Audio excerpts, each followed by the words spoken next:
Good morning everyone.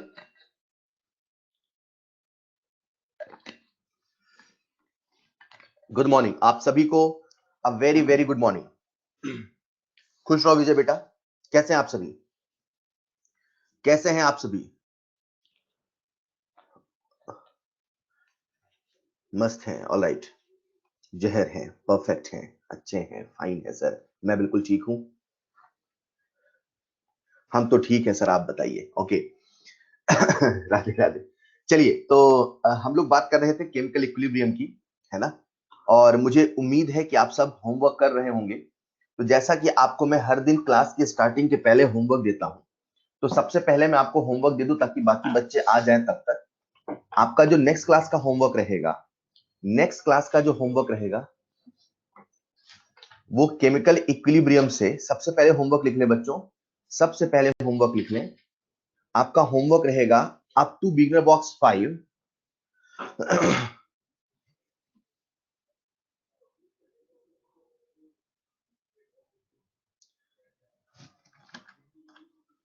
सबसे पहले next class का होमवर्क लिख लें। होमवर्क सबसे पहला आपका होमवर्क रहेगा रिवाइज, जो कि बहुत इंपॉर्टेंट है और जिस सीक्वेंस में होमवर्क दूसरी में करना है। Revise lecture 1 to lecture 5 chemical equilibrium. Chemical equilibrium का लेक्चर 1 से लेके लेक्चर 5 तक रिवाइज करना है। आपका दूसरा होमवर्क रहेगा मॉड्यूल से अप टू बिगिनर बॉक्स 5, है ना? जिन बच्चों का पहले हो चुका है उनके लिए कम है, जिनका नहीं हुआ वो कर लेंगे बिगिनर बॉक्स 5 तक। और इलस्ट्रेशन में आपका होमवर्क रहेगा up to illustration number 12 sorry. Illustration भी आपको सॉल्व करना है और इलस्ट्रेशन में आपका होमवर्क रहेगा इलस्ट्रेशन अप टू 12। ओके। उसी के साथ आपका जो चौथा होमवर्क रहेगा वो एक्सरसाइज 1 में से रहेगा। एक्सरसाइज 1 भी आपको सॉल्व करनी है और एक्सरसाइज 1 में आपको खत्म करना रहेगा up to 63। Up to 63 exercise 1 से आपका होमवर्क है अप टू 63। और फिफ्थ जो आपका होमवर्क रहेगा वो एक्सरसाइज 3 से रहेगा, एक्सरसाइज 3 कंप्लीट। उसमें कुछ सवाल ऐसे आएंगे बीच में जो आपसे नहीं बनेंगे, तो घबराना मत, आपको बस पढ़ना है। आपसे कुछ सवाल नहीं बनेंगे तो आपको परेशान नहीं होना है। आपको वो सारे सवाल अटेम्प्ट करना है। जब कल की क्लास होगी तो कल की क्लास के बाद आपका ही सारे सवाल बन जाएगा, है ना? मैंने जैसा पहले कहा फिर कह रहा हूं, होमवर्क थोड़ा ज्यादा देता हूं ताकि आप अगर पूरा नहीं कर पाओ तो भी आप जितना कर लो उसमें आपका 100% हो जाए। मतलब मैं जो होमवर्क देता हूं ऐसा मान के चलो कि मोर देन 100% दे रहा हूं, तो आप इसका थोड़ा सा कम करोगे ना तो भी मेरा काम चल जाएगा, राइट? ऑलराइट। कुछ बच्चे कह रहे हैं एक्सरसाइज 2। बेटा सबसे पहले मैं एक्सरसाइज 1 कराता हूँ, 3 कराता हूँ, सबसे लास्ट में आपको मैं एक्सरसाइज 2 देता हूँ। जो एक्सरसाइज 2 है बेटा वो एक अपना चेक के रूप में किया करो कि जब सब कुछ पढ़ लो, जब सब कुछ हो जाए तब लास्ट में एक्सरसाइज 2 करो। तो आप चेक करो कि अभी भी ऐसा कौन सा टॉपिक है जो मुझसे नहीं बन रहा है, तो उसे एज ए चेकिंग प्रोसेस में यूज करो एक्सरसाइज 2 को। ठीक है? तो एक्सरसाइज 2 में सबसे लास्ट में दूंगा। अभी फिलहाल आपका होमवर्क ये है। नेक्स्ट, आज, कल और परसों 3 दिन आपको जितना, मतलब मैं आपसे चाह रहा हूं कि पहले आपको मैं कुछ रिवीजन का होमवर्क देता हूं। अभी जो मैं अगले 3 दिन आपसे चाह रहा हूं उसे आप पूरी तरीके से डेडिकेट करें इक्विलिब्रियम के नाम। सारा सवाल सॉल्व करें, सारा मॉड्यूल सॉल्व करें, सारी थ्योरी पढ़ें, एनसीईआरटी एग्जाम्पलर सॉल्व करें, जो करना है वो करें। लेकिन मैं चाहता हूं कि अगले 3 दिन आप डेडिकेट करें इक्विलिब्रियम के नाम। कोई बच्चा इसे जल्दी जल्दी कर लेता है तो फिर आपको एनसीईआरटी एग्जाम्पलर करना है। अगर किसी बच्चे के पास रेस है तो रेस करना है, रेस नहीं है तो घबराएंगे नहीं। अगर किसी बच्चे के पास रेस है तभी रेस करे, नहीं तो घबराना नहीं है। क्लियर? तो ये अभी आपका होमवर्क रहेगा नेक्स्ट क्लास के लिए। चलिए, हम लोग बात कर रहे थे कल इक्विलिब्रियम में कुछ सवालों की, है ना? तो मैंने आपको बेटा क्लास स्टार्ट कर रहे हैं और आज की क्लास बहुत बहुत इंपॉर्टेंट होने वाली है। ठीक है? अ, तो कल हम लोग बात कर रहे थे डिग्री ऑफ डिसोसिएशन के बारे में, और degree of dissociation that is alpha पे हम कुछ सवाल कर रहे थे। तो उसी सवालों के सीक्वेंस में एक्चुअली कुछ और सवाल कल ही हो जाने थे, तो कल आपसे वो सारे सवाल बन जाते, है ना? वो फ्लो में कहते हैं ना कि मोमेंटम का जादू होता है कि सब कुछ हमसे उसी फ्लो में बन जाता है। तो क्योंकि एक ब्रेक लग गया है, कल क्लास खत्म हो चुकी थी, तो अभी अपन वो जो कल सवाल बचे थे उन्हीं को खत्म करते हैं, राइट? तो चलिए शुरू करते हैं हमारा वो सिलसिला जो कल थोड़ा सा छूट गया था। क्लास स्टार्ट करने के पहले आपको मैं एक सलाह दे दूं और आपसे रिक्वेस्ट करूंगा आप इसे बिल्कुल माने, क्योंकि आप सभी अचीवर में हैं, आप सभी ट्वेल्थ में नहीं। मेरी सलाह यह है कि जो करते आए हो वही करते रहोगे तो वही होता आएगा जो होता आया है। जो करते आए हो वही करते रहोगे तो वही होता आएगा जो होता आया है। अगर आप डिफरेंट रिजल्ट की उम्मीद कर रहे हैं तो आपको कुछ डिफरेंट करना होगा। पहले से ज्यादा मेहनत करनी होगी, पहले से ज्यादा ताकत लगानी होगी, पहले से ज्यादा दम दिखाना होगा। तो इसी के साथ शुरू करते हैं आज की क्लास। आप सबके सामने स्क्रीन पर है आज का पहला सवाल जो काफी सिंपल है। मैंने पहला सवाल सिंपल रखा ताकि आप सभी फ्लो में आ जाए।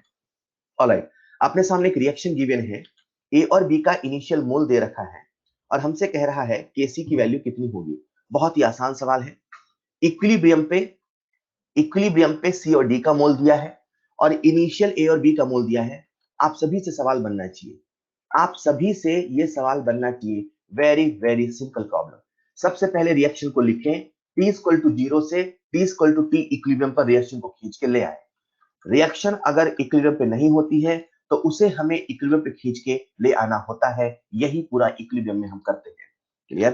तो आप रिएक्शन को खींच के इक्विलिब्रियम पे लाएं।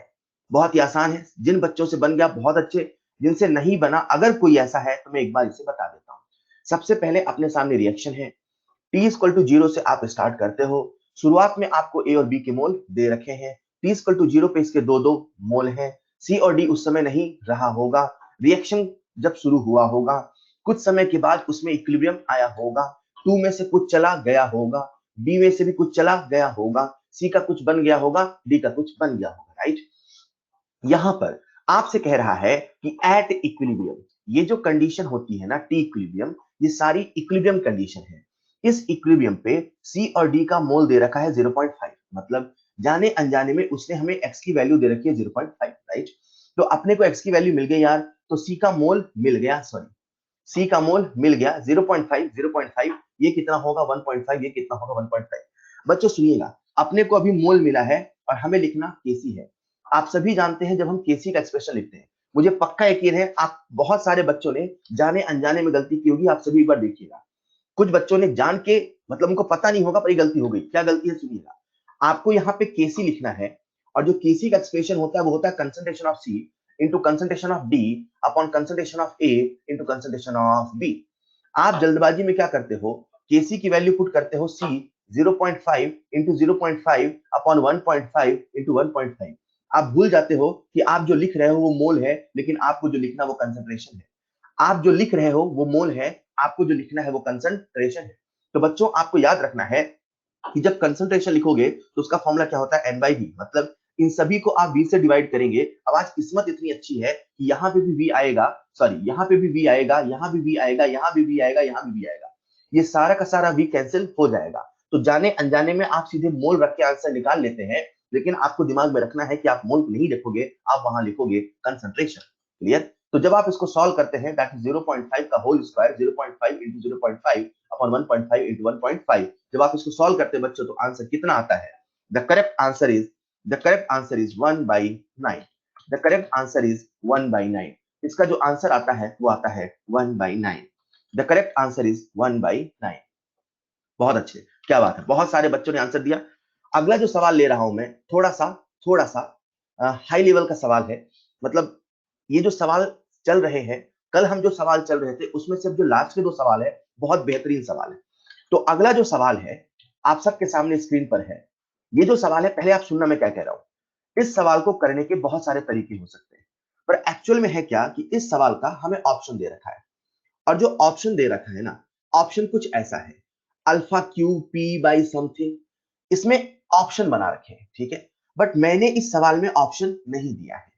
तो आपके सामने जो मैं सवाल सॉल्व करूंगा, ठीक है, उसी ऑप्शन स्पेसिफिक सॉल्व करूंगा। मेरा कहने का मतलब क्या है, मैं जब ये सवाल सॉल्व कर रहा हूं तो मैं सवाल का एक स्टैंडर्ड अप्रोच लगा के सॉल्व कर रहा हूं। हो सकता है इस सवाल को हम दूसरे तरीके से भी करें जो मैं आपको सोल्यूशन के बाद बताऊंगा, लेकिन मैं जैसा कर रहा हूं ऐसा इसलिए कर रहा हूं क्योंकि इसमें ऑप्शन उस फॉर्म में है। ठीक है, हमसे पूछा क्या है, P1 by P2 का रेशियो। बच्चों हमसे पूछा क्या है, P1 by P2 का रेशियो। आप सभी सवाल को ध्यान से देखेंगे, सवाल को करने का तरीका क्या होना चाहिए। अपने सामने दो रिएक्शन दी है, सब लोग देखिएगा। सबसे पहली रिएक्शन है x इक्विलिब्रियम विद 2y, मुझे आपका ध्यान चाहिए।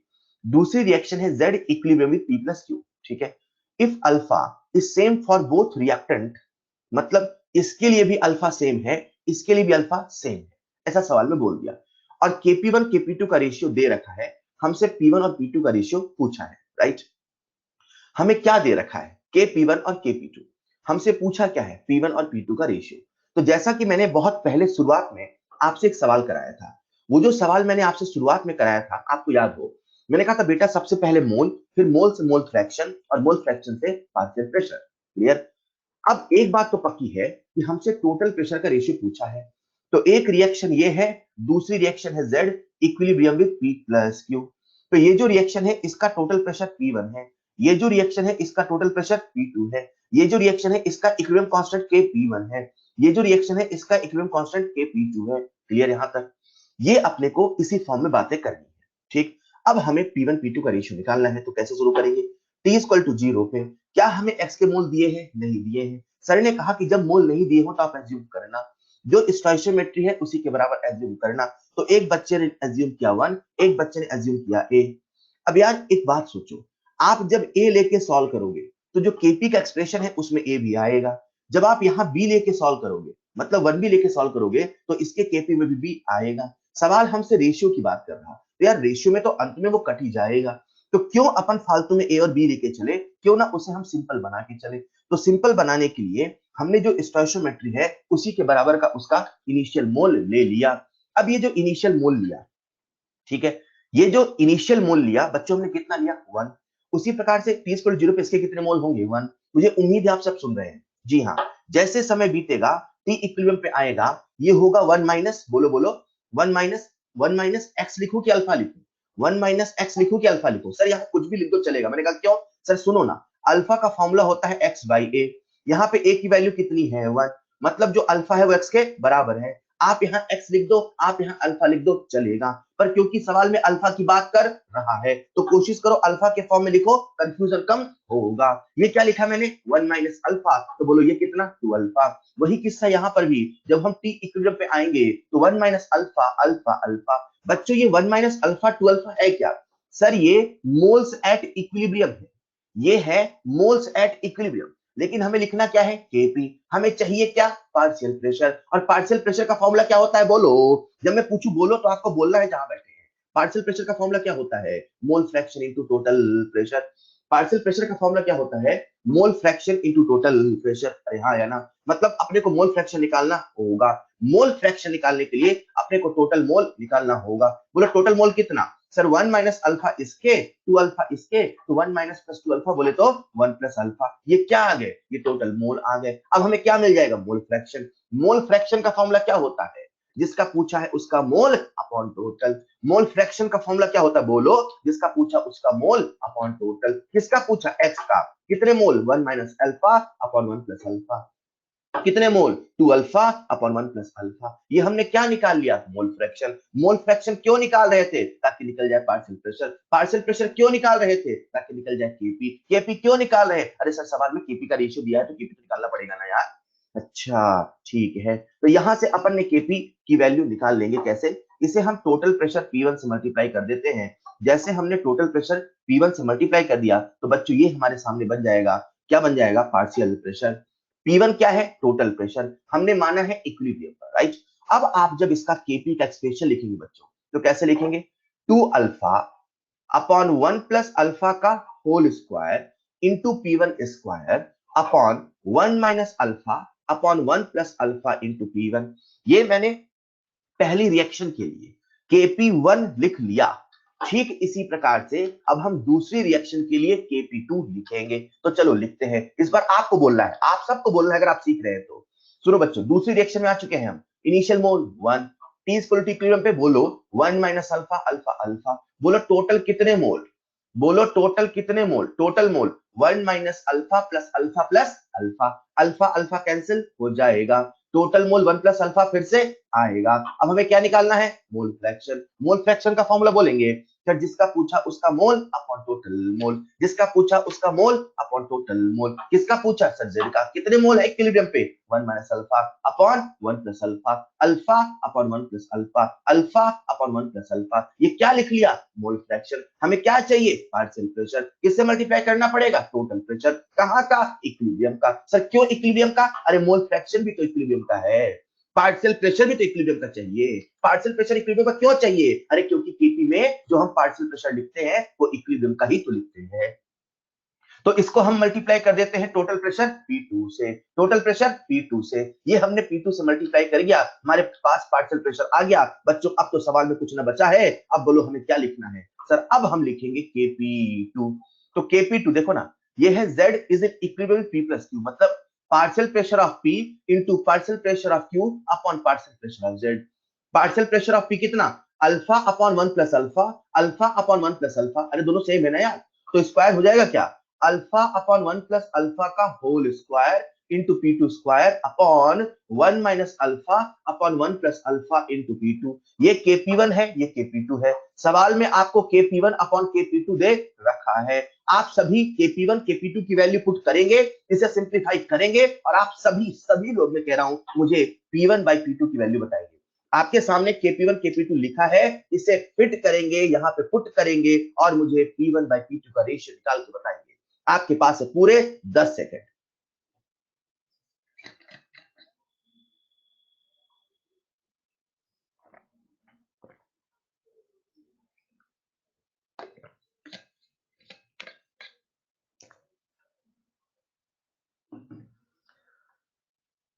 हाँ बेटा, रेशियो में न्यूमेरिकल वैल्यू ही तो आएगा।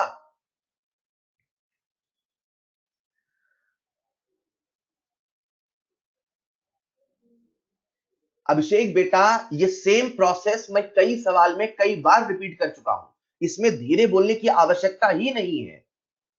ये सेम प्रोसेस मैं कई सवाल में कई बार रिपीट कर चुका हूं। सबसे पहले मोल, उससे मोल फ्रैक्शन, उससे पार्शियल प्रेशर, खत्म, उससे केपी की वैल्यू।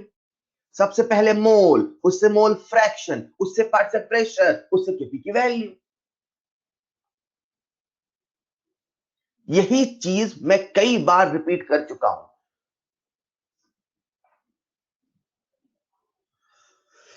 अशरफ बेटा, अपने ब्राउजर को एक बार रिफ्रेश कर लीजिएगा। सुजीत एक बार फिर से देखो, फिर से देखो एक बार, मैं फिर से कह रहा हूं, सबसे पहले मोल, उससे मोल फ्रैक्शन, उससे मोल फ्रैक्शन, उससे पार्शियल प्रेशर। कहां अलग है? क्या आपको पार्शियल प्रेशर निकालना है? अरे यार, मोल फ्रैक्शन टोटल प्रेशर तो होता है। बहुत अच्छे, मैंने देखा लाइन से बच्चों ने सही आंसर दिया और आप सब बिल्कुल सही कर रहे हैं। इसका जो करेक्ट आंसर है, correct answer is 1/36। 1/36 is the correct answer. 1/36 is the correct answer. 1/36 is the correct answer. मुझे वैल्यू पुट करके तो नहीं बताना ना, मुझे वैल्यू पुट करके तो नहीं बताना ना बेटा। 1/36 इज द करेक्ट आंसर। क्या मैं वैल्यू पुट करके बताऊं? कुछ बच्चे कह रहे हैं हाँ सर वैल्यू पुट करके बता दीजिए। चलो ठीक है, बता देता हूँ यार। देखो, Kp1 कितना आया, एक बार देख लो सब लोग, कॉपी में लिख लो। एक बार 5 सेकंड और लगेंगे, सुनो ध्यान से। Kp1 कितना आया? 2 अल्फा पर 1 प्लस अल्फा का होल स्क्वायर। तो मैं Kp1 लिख रहा हूं इधर, देखो Kp1 लिख रहा हूं मैं बच्चों। Kp1 4 alpha square. हेलो, नीचे क्या था? नीचे क्या था? 1 प्लस अल्फा का होल स्क्वायर। तो नीचे भी 1 प्लस अल्फा है, यहां भी 1 प्लस अल्फा है। 4 alpha square upon 1 plus alpha का whole square into P1 square upon 1 minus alpha पर 1 प्लस अल्फा था कि नहीं था? एक 1 प्लस अल्फा से एक 1 प्लस अल्फा कट जाएगा, सिंप्लीफाई होके 4 alpha square upon 1 plus alpha into 1 minus alpha. एक P1 यहाँ पे भी था, एक P1 से एक P1 कटेगा, यहाँ P1 बचेगा। आप सबने बचपन में पढ़ा है a plus B into A minus B बराबर A square minus B square. 1 plus alpha 1 minus alpha क्या होगा? 4 alpha square upon 1 minus alpha square into P1। ये Kp1 है। ऐसे ही Kp2 लिख लो ना यार। Kp2 एक्सप्रेशन क्या आया? अल्फा अपॉन 1 प्लस अल्फा का होल स्क्वायर। मतलब फिर वही कहानी, 1 प्लस अल्फा एक यहाँ है, 1 प्लस अल्फा एक यहाँ है, तो एक 1 प्लस अल्फा से एक 1 प्लस अल्फा कट जाएगा, 1 प्लस अल्फा एक नीचे बच जाएगा, 1 माइनस अल्फा 1 प्लस अल्फा। अरे जिनको वैल्यू रख के बताना था, समझ में आ रहा है क्या? तो मैं इसे सिंप्लीफाई कर देता हूं, alpha square into P2 upon फिर से वही 1 minus alpha square. Kp1 Kp2 रख दोगे तो 4 alpha square upon 1 minus alpha square into P1 upon alpha square into P2 upon 1 minus alpha square cancel होगा। आपके सामने रेशियो दे रखा है P1 बाई P2। अब तो आ जाएगा बेटा यार, अब तो आ जाएगा, सभी का आ जाएगा। P1 by P2 equal to 1/36 correct answer. P1 by P2। बहुत अच्छे, बहुत अच्छे। अगर आप सब ये सवाल जो सीख गए, मैंने इस सवाल को जानबूझ के ऐसे कराया, ठीक है। तो जब आप मॉड्यूल सॉल्व करेंगे वहां आपको एक सवाल मिलेगा, उसमें जो ऑप्शंस है वो अल्फा के फॉर्म में लिखा मिलेगा। तो मेरी आपको सलाह है, हिदायत है कि आप इसी पूरे मेथड से सॉल्व करेंगे।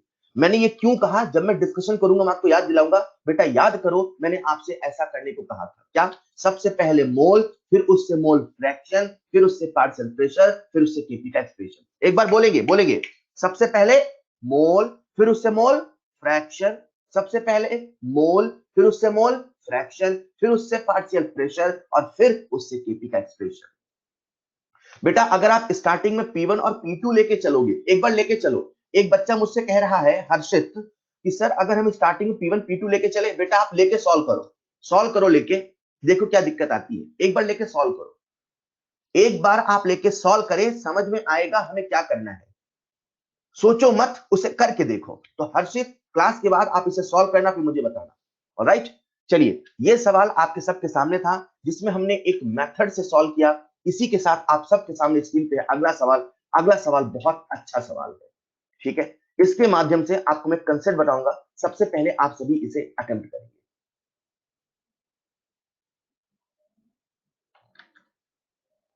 आप सभी के सामने एक सवाल है, बहुत अच्छा सवाल है, पहले अटेम्प्ट करो, अपना दिमाग लगाओ, फिर मैं बताऊंगा।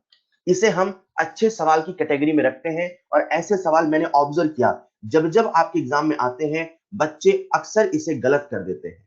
गलत क्यों करते हैं, वो समझ क्या नहीं पाते, बात करते हैं, सवाल को ध्यान से पढ़िएगा। रिएक्शन गिवन है, SnO2 solid plus 2H2 gas is in equilibrium with SN10 solid plus 2H2 gas. In equilibrium mixture, 40% water vapor. Equilibrium mixture में मतलब जब इक्विलिब्रियम पर है तो उसमें जो मिक्सचर है, गौर करिएगा, एक सॉलिड है, दूसरा सॉलिड है और ये दोनों गैस है। Equilibrium mixture 40% water vapour is present by volume, मतलब टोटल जो भी वॉल्यूम है उसका 40% वाटर वेपर है। तो हमें बताना है केपी कितना है अगर टोटल प्रेशर 5 atm है। क्या बात है, कुछ बच्चों ने आंसर देना शुरू भी कर दिया है, बहुत अच्छे बेटा, very very good.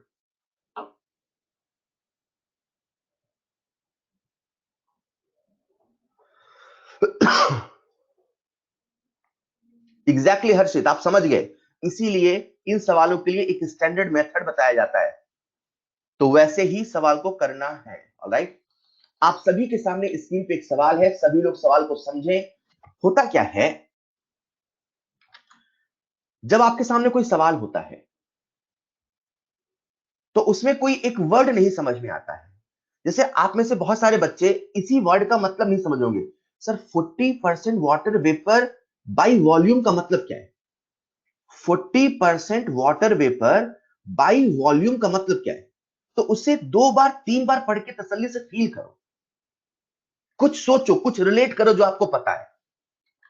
By volume मतलब टोटल जितना वॉल्यूम है ना उसका 40%, मतलब इक्विलिब्रियम पे जो वॉल्यूम होना चाहिए उसका 40%। गौर करिएगा, इसमें एक रिएक्टेंट और एक प्रोडक्ट सॉलिड है, और जब हम केपी का एक्सप्रेशन लिखेंगे तो हमें सॉलिड के पार्शियल प्रेशर से मतलब नहीं है, उसका जो एक्टिव मास होता है वो 1 होता है। क्लियर? तो अपने को इस चीज का ध्यान रखते हुए इस सवाल को सॉल्व करना है, बेहद ही आसान सवाल। क्या बात है, मैं देख रहा हूं बहुत सारे बच्चों ने आंसर दिया।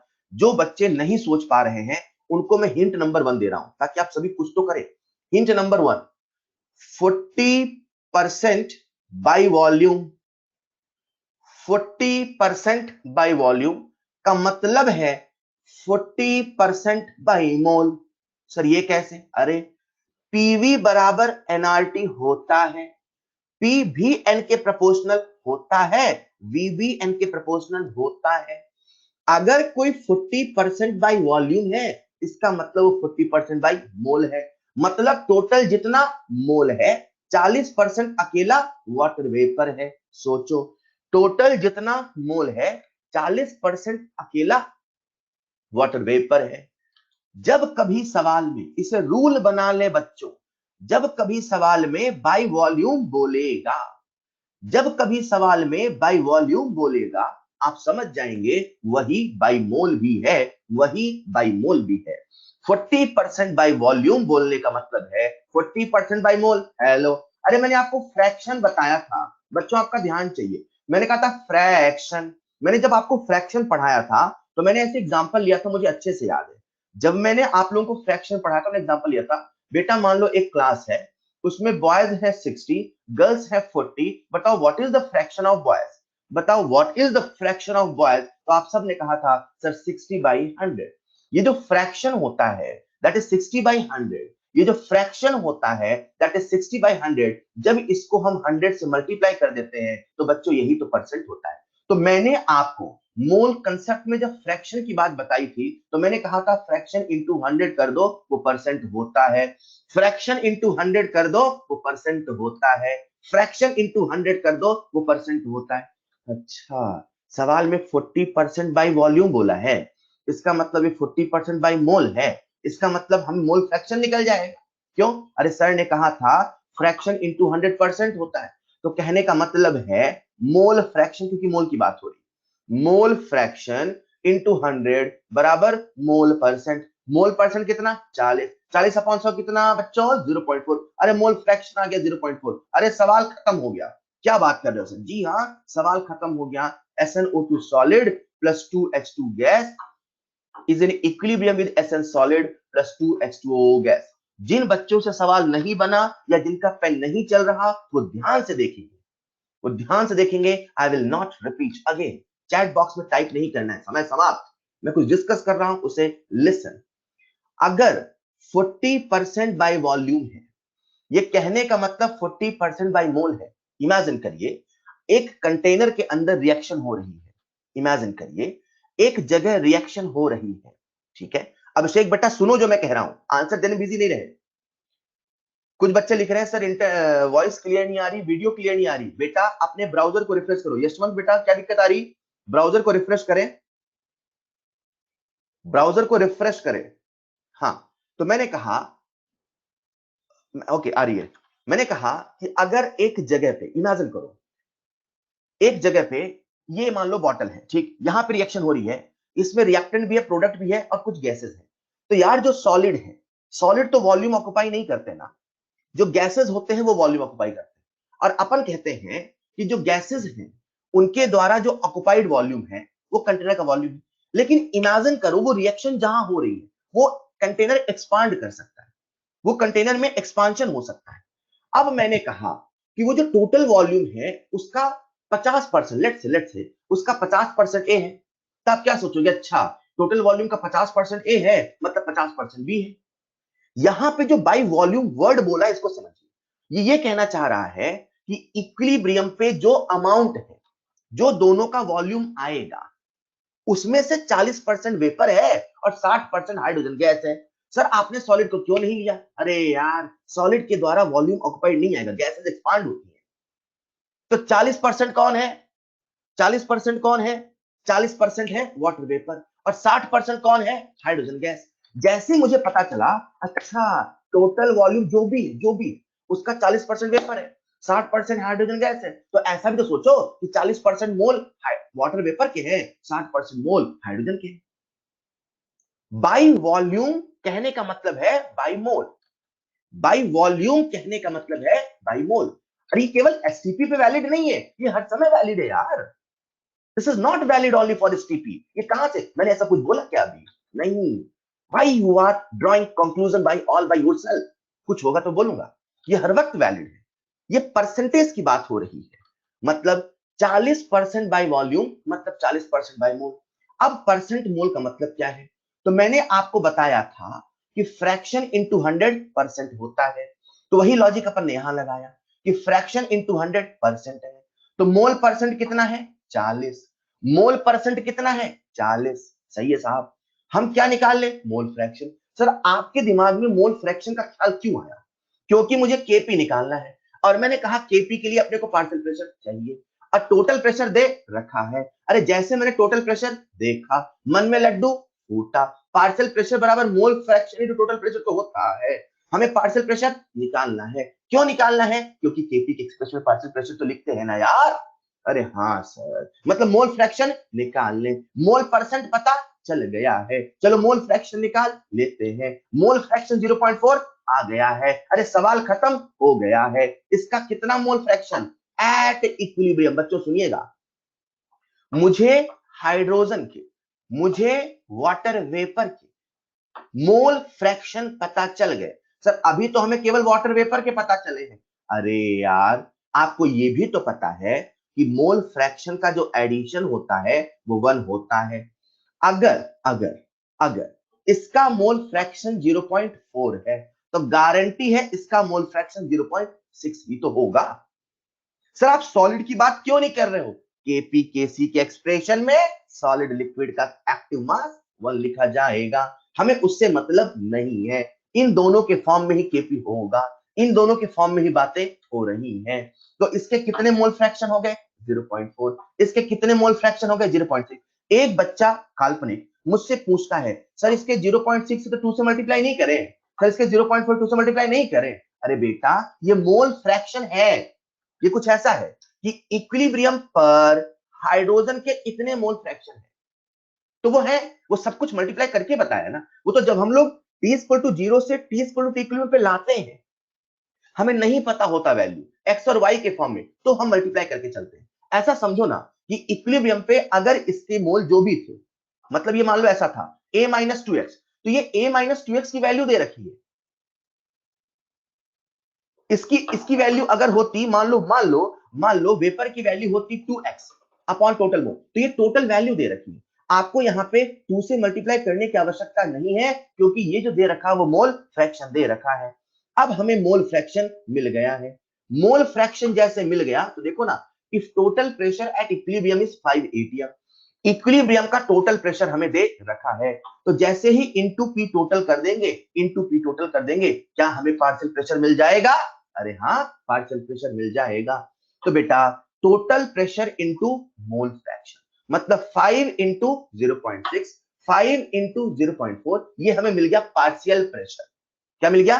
Partial pressure. तो इसका कितना पार्शियल प्रेशर? 3। इसका कितना पार्शियल प्रेशर? 2। हेलो, अरे पार्शियल प्रेशर मिल गया तो क्या अपन केपी लिख लेंगे? सर अब तो दौड़ते हुए लिख लेंगे। तो केपी का एक्सप्रेशन क्या होगा? सुनिएगा, पार्शियल प्रेशर ऑफ H2O की power 2 upon partial pressure of H2 की पावर 2। सर 2 क्यों लगाया? स्टोइकियोमेट्री है ना। वैल्यू पुट करो, सॉल्व करो, वैल्यू पुट करो, सॉल्व करो, वैल्यू पुट करो, सॉल्व करो, सभी बच्चे मुझे सही आंसर देंगे। वैल्यू पुट करिए और सॉल्व करिए, सभी बच्चे मुझे सही आंसर देंगे। And the correct answer is, क्या बात है, बहुत बढ़िया। And the correct answer is 4/9। And the correct answer is 4/9।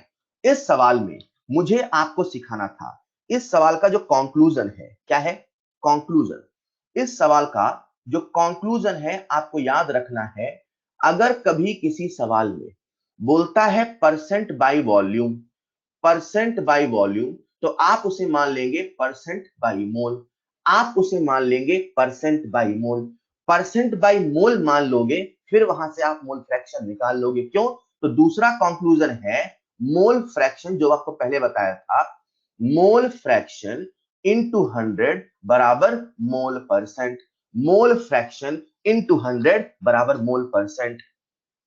ठीक है, तो बहुत बहुत अच्छे सवाल इसमें बनते हैं। बस बच्चा इसी को नहीं समझ पाता कि सर 40% बाय वॉल्यूम का मतलब क्या है। 40% बाय वॉल्यूम, 40% बाय वॉल्यूम बोला, इसका मतलब 40% बाय मोल बोला। ऑलराइट, जी हाँ बेटा, इसे हम कहेंगे गूगली क्वेश्चन। ऐसे बहुत सारे सवाल हैं जो मैं क्लास जब पूरा चैप्टर खत्म हो जाएगा तब भी आपसे कुछ अच्छे सवाल कराऊंगा। हाँ, इसमें वेरिएशन और भी हो सकते हैं, मैं कराऊंगा बेटा पूरा चैप्टर खत्म होने के बाद। हाँ, आज कुछ बच्चे मुझे मैसेज कर रहे हैं, सर 10 बजे से हमारा इंटरनेट बंद हो रहा है। बेटा देखो यार, अलग अलग रीजन में अलग अलग प्रॉब्लम है, आप सभी के पास ये सारे लेक्चर्स रिकॉर्डेड वे में मिल जाएंगे, तो निश्चित रहो, जो चल रहा उसे ध्यान से देखो, परेशान मत हो। ठीक है, तो ये जो सारे सवाल हमने किए, ये कल की क्लास में सारे सवाल हो जाने चाहिए थे। आज अपन ने जो सवाल किए, दो धांसू सवाल किए, उसमें से ये सवाल था जहां मैंने आपसे कहा सबसे पहले मोल, मोल से मोल फ्रैक्शन से पार्शियल प्रेशर और फिर केपी। और दूसरे सवाल में मैंने कहा, अगर कभी सवाल में बाई वॉल्यूम बोलता है तो बाई वॉल्यूम को आप कैसे फील करोगे, ये मैंने बताया। बाई वॉल्यूम का मतलब है कि आपको उसे बाई मोल मान के चलना है, मोल से mole fraction and so on. ठीक है, ठीक है क्या? ऑलराइट, तो हुआ क्या हुआ क्या, अपने पास ये जो है, ये है एक इक्विलिब्रियम का सवाल। इसी के साथ अब मैं आपसे डिस्कस करने वाला हूं एक नया बहुत इंपॉर्टेंट कंसेप्ट, और आप सबका ध्यान चाहिए। अब जो सारी चीजें आ रही हैं वो सारी चीजें थ्योरी की आएंगी, ठीक है? तो आप सबका ध्यान चाहिए और बहुत ध्यान से सुनना। देखो बच्चों, अभी हम जो सारी बातें कर रहे थे, कहीं ना कहीं हम सारी बातें कर रहे थे रिलेटेड टू अल्फा। मतलब अपनी कहानी कल कैसे ऐसे शुरू हुई थी। बेटा मैं आज आपको एक नया टर्म बताता हूं। उस नए टर्म का नाम है degree of dissociation, that is alpha. ठीक, तो सबसे पहले मैंने आपको अल्फा बताया, और अल्फा की मदद से, सबसे पहले मैंने आपको अल्फा बताया, और उस अल्फा की मदद से, उस अल्फा की मदद से हमने कैसे कैसे न्यूमेरिकल की ये बताया। तो मैंने आपसे कहा कि जो अल्फा होता है वो total number of mole dissociated upon total number of mole taken होता है। वो total number of mole dissociated upon total number of mole taken होता है। तो कभी वो concentration dissociated upon concentration taken होता है, तो कभी वो molecule dissociated upon molecule taken होता है। एक बच्चा सारी बातें बहुत ध्यान से सुन रहा था। अगर आप सबको याद हो, कल की क्लास में मैंने आपको एक सवाल कराया था। वो सवाल कुछ ऐसा था कि एक रिएक्शन दे रखी थी, A is an equilibrium with 2B plus 2C, ऐसी कुछ रिएक्शन थी। और मैंने कहा था इसमें C की जो कंसंट्रेशन है 3C था, इसमें C की कंसंट्रेशन को हमने दुगना कर दिया। बच्चों क्या याद है आपको सवाल? C की कंसंट्रेशन को दुगना कर दिया, तो बताओ B की कंसंट्रेशन कितनी हो जाएगी? तो उसका आंसर आया था सर 1/2 टाइम्स ऑफ B हो जाएगा। जिन बच्चों ने लेक्चर को रिवाइज किया होगा उनको याद है, मैंने सवाल कर कराया था। बहुत अच्छे, बहुत अच्छे। तो एक बच्चा, बस मैं क्लास स्टार्ट कर रहा हूं, सुनिएगा, नया टॉपिक हो रहा है, आपका ध्यान चाहिए। एक बच्चा बड़े ध्यान से सुन रहा था। उसने कहा सर यार, जब हम लोग वॉल्यूम को बदलते हैं, जब हम लोग प्रेशर को बदलते हैं, जब हम लोग कंडीशंस को बदलते हैं, तो इस सवाल के माध्यम से हम ये सीखते हैं कि जो कंसंट्रेशन है वो बदल जाता है। और कंसंट्रेशन इसीलिए बदलता है, कंसंट्रेशन इसीलिए बदलता है ताकि जो के है वो ना बदले। कहने का मतलब क्या है? सर यार इसको अपन ऐसे नहीं सोच सकते क्या कि जैसे मान लीजिए हमारे सामने जो रिएक्टेंट था, ये जो रिएक्टेंट ए है, जब वॉल्यूम कुछ था, प्रेशर कुछ था, तो उसका जो अल्फा था वो कुछ था। जब वॉल्यूम चेंज हो गया, जब प्रेशर चेंज हो गया, तो कंसंट्रेशन बदल गया, मतलब अल्फा बदल गया। बिल्कुल सही बात है। मतलब सर वॉल्यूम के बदलने से, कंसंट्रेशन के बदलने से अल्फा तो बदलता है, वॉल्यूम के बदलने से, प्रेशर के बदलने से, इन चीजों के बदलने से अल्फा तो बदलता है। और वो इसीलिए बदलता है ताकि इक्विलिब्रियम कांस्टेंट ना बदले। तो बच्चे ने पूछा सर क्या ऐसा कोई तरीका है कि जिससे हम किसी भी रिएक्शन के लिए ये समझ पाए, ये जान पाए कि प्रेशर के बदलने से, वॉल्यूम के बदलने से अल्फा कैसे बदलता है? मैंने कहा हाँ बिल्कुल तरीका है, और मैं आपको बता रहा हूं एक शॉर्ट ट्रिक। क्या बता रहा हूं? Short trick. शॉर्ट ट्रिक का पूरा डेरिवेशन भी है, बट क्योंकि आप सब अब 11th-12th में नहीं है, आपको डेरिवेशन जानने की आवश्यकता नहीं है। आप सबको समझना है हम किस प्रकार से अल्फा का वेरिएशन, मतलब डिग्री ऑफ डिसोसिएशन का वेरिएशन प्रेशर और वॉल्यूम के साथ कैसा होगा, समझ सकते हैं। तो वो जो ट्रिक है वो कुछ ऐसा है। तो अल्फा होता है, alpha is proportional to v की पावर, ध्यान से सुनिएगा, alpha is proportional to v की power delta N G upon upon NP होता है। आप सभी जानते हैं ये डेल्टा एन जी क्या होता है। सर जो डेल्टा एन जी होता है वो होता है स्टोइशियोमेट्रिक कोफिशिएंट। स्टोइशियोमेट्रिक कोफिशिएंट बोल पाओगे क्या? बोलो जरा एक बार। जो डेल्टा एनजी होता है stoichiometric coefficient of gaseous product minus stoichiometric coefficient of gaseous reactant. Stoichiometric coefficient of gaseous product minus stoichiometric coefficient of gaseous reactant. Alpha is proportional to v की power delta NG upon NP. यहां पे जो NP है इसका मतलब है stoichiometric coefficient of, ध्यान से सुनिएगा, स्टोइशियोमेट्रिक कोफिशिएंट ऑफ गैसियस प्रोडक्ट। ये जो ट्रिक मैं आपको बता रहा हूं, इस ट्रिक की मदद से आप किसी भी रिएक्शन के लिए, ऑब्वियसली गैसियस रिएक्शन के लिए, गैसियस रिएक्शन के लिए आप यहां पर पता कर लेंगे कि वॉल्यूम के बदलने से अल्फा बदलेगा कि नहीं बदलेगा, अल्फा बढ़ेगा कि नहीं बढ़ेगा, अल्फा घटेगा कि नहीं घटेगा। मतलब समझना, इस कंटेनर में एक रिएक्शन हो रही है उसमें एक रिएक्टेंट है ए। अब ए रिएक्टेंट से रिएक्शन हो रही है, रिएक्टेंट पूरा खत्म नहीं होगा, रिएक्टेंट पूरा खत्म नहीं होगा क्योंकि वो तो रिएक्शन रिवर्सिबल है, और रिवर्सिबल रिएक्शन में रिएक्टेंट पूरा खत्म नहीं होता। हमको पता है कि रिएक्टेंट कुछ ना कुछ बचेगा, लेकिन हमको यह भी पता है कि जो रिएक्टेंट का डिग्री ऑफ डिसोसिएशन जो अल्फा है उसे हम कंट्रोल कर सकते हैं वॉल्यूम को बदल के। मतलब कभी कंप्रेस करूंगा तो वॉल्यूम घटेगा, कभी एक्सपांशन करूंगा तो वॉल्यूम बढ़ेगा। क्लियर? तो ये तो हमें पता है कि वॉल्यूम के बदलने से अल्फा बदलेगा, रिएक्टेंट का डिग्री ऑफ डिसोसिएशन बदलेगा, वॉल्यूम को बदलेंगे तो अल्फा बदलेगा। कैसे बदलेगा ये समझाने के लिए मैंने आपके सामने शॉर्ट ट्रिक बताया। कहने का मतलब है आप इसकी मदद से, अभी मैं एक साथ सारे केस लूंगा, समझ सकते हैं अल्फा और वी में क्या रिलेशन है। ठीक, आप सब जानते हैं प्रेशर और वॉल्यूम इनवर्सली प्रोपोर्शनल होता है, तो जहां v है वहां हम लिख देंगे 1/p। तो अपने सामने अल्फा और प्रेशर के बीच में भी रिलेशन आ गया। सर ये है क्या? ये ट्रिक है। किस चीज की? वॉल्यूम के बदलने से, प्रेशर के बदलने से अल्फा कैसे बदलेगा? सर ये अल्फा क्या होता है? Degree of dissociation. ये किसके डिग्री ऑफ डिसोसिएशन की बात हो रही? कौन टूट रहा है? रिएक्शन। जो रिएक्टेंट का डिग्री ऑफ डिसोसिएशन है वो वॉल्यूम के बदलने से, वो प्रेशर के बदलने से बदलता है। कैसे बदलता है मैं आपको पहले एग्जांपल की मदद से समझाता हूं, आप सबका ध्यान से। ठीक है, तो आप सबके पास एक एग्जांपल है।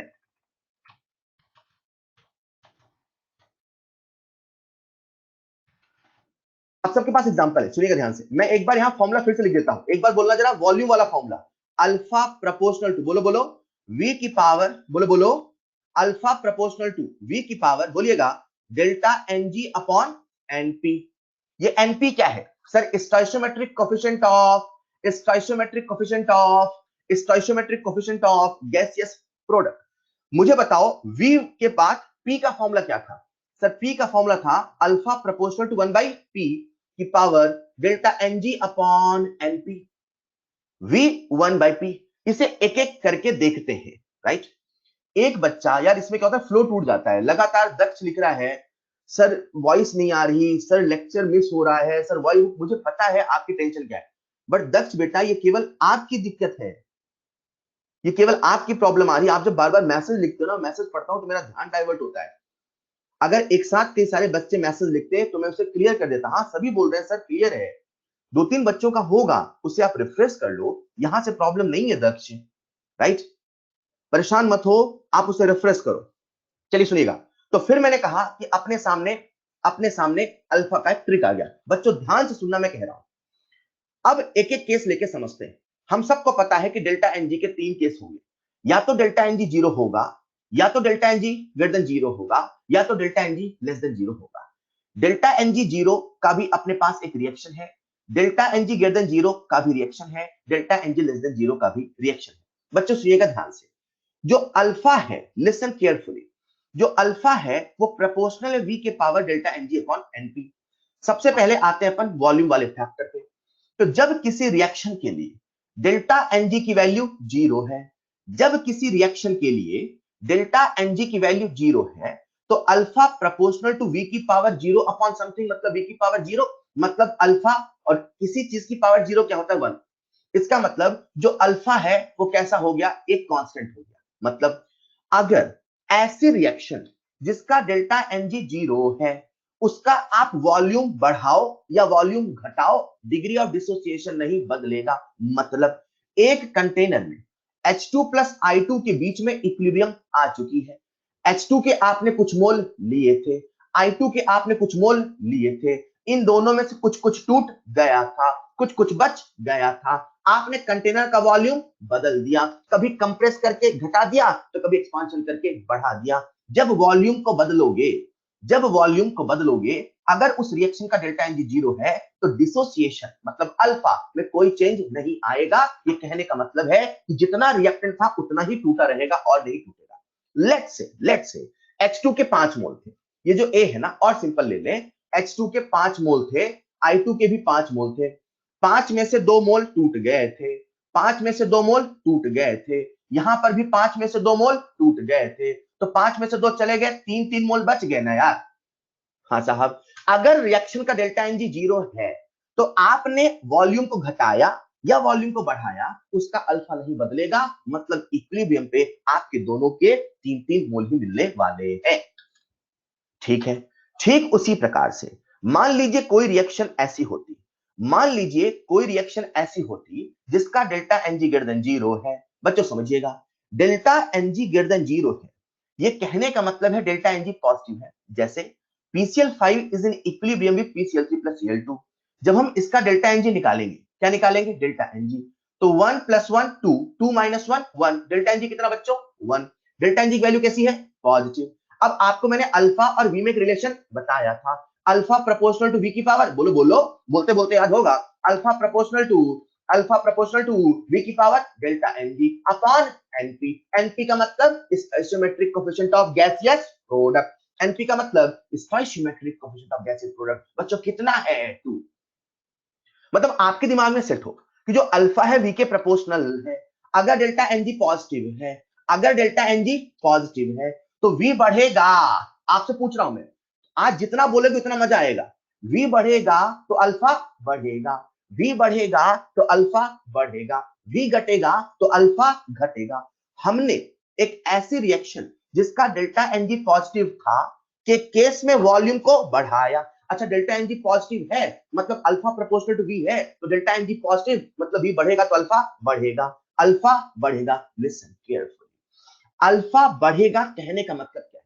मतलब ये है, अगर ये रिएक्शन हो रही थी, PCl5 is in equilibrium with PCl3 plus Cl2 था, इसके मान लो 5 मोल थे, इक्विलिब्रियम पर 5 में से 2 मोल टूट गए थे, 3 मोल बच गए थे। आपने अचानक से, इसके जीवन में इक्विलिब्रियम आ गया, आपने अचानक से वॉल्यूम को बढ़ा दिया।